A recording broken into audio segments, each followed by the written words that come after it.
নমস্কার বন্ধুরা, চলে আসলাম একটা ব্লগ নিয়ে। অনেক দিন পরে আসলাম একটা অন্য ধরনের ব্লগ আপনাদের দেখাই। এখন শীতকাল, চারিদিকে বিভিন্ন নামে বিভিন্ন মেলা হচ্ছে। সেরকমই আমরা দুজন বেরিয়ে পড়েছিলাম সন্ধ্যাবেলা আমাদের বসিরহাটের মিলন মেলাতে। এই মিলন মেলাতে অনেক দিন আগে একবার এসেছিলাম, সেটা একটা অতীত এবং সুখস্মৃতি। যাই হোক, টিকিট কেটে আমরা চলে আসলাম মেলা প্রাঙ্গণে। প্রবেশ করে আমি প্রথমে অবাক হয়ে গেলাম। মেলাটা সম্পূর্ণ রূপে এবং প্রসারে অনেক বড় হয়ে গেছে।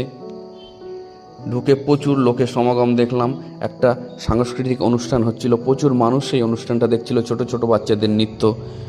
আমি খুবই ভোজন রসিক একটা মানুষ, চলে আসলাম খাওয়ারের স্টল খুঁজে।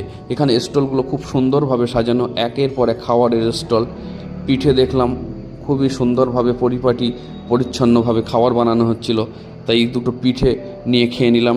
একটা হচ্ছে ভাপা পিঠে আর একটা পাটিসাপটা। তারপরে মেলা প্রাঙ্গণ ঘুরে ঘুরে দেখলাম বিভিন্ন খাবার স্টল, দেখে অবাক হয়ে গেলাম।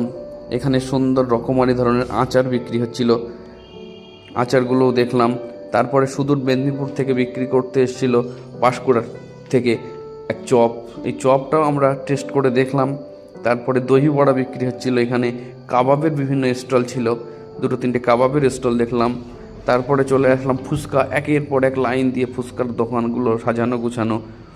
তারপরে আমরা চলে আসলাম মোমোটাও ট্রাই করে দেখলাম কেমন বানিয়েছে। খুবই সুন্দর মোমো বানিয়েছিল, শীতকালে সন্ধেবেলায় গরম মোমো খুবই ভালো লাগলো। এখানে দেখলাম হাওয়াই মিঠাই বিক্রি হচ্ছিল, হাওয়াই মিঠাই বানানোটাও দেখলাম আমি অনেক দিন পরে, খুবই ভালো লাগলো। ছোটোবেলায় খুবই ভালো লাগতো দেখতে। তারপরে নবদ্বীপের বিখ্যাত ক্ষীর দই এখানেও বিক্রি হচ্ছিল। মানে ইউনিক ধরনের খাবারের স্টল এসছে বসিরহাট মেলাতে। এখানে মালাই বিক্রি হচ্ছিল, পিৎজা, ঘুগনি, বাদাম, চা, অপূর্ব সব খাবারের স্টলগুলো দেখলাম। ভিডিওটা কেমন হয়েছে অবশ্যই কমেন্ট করে জানাবেন।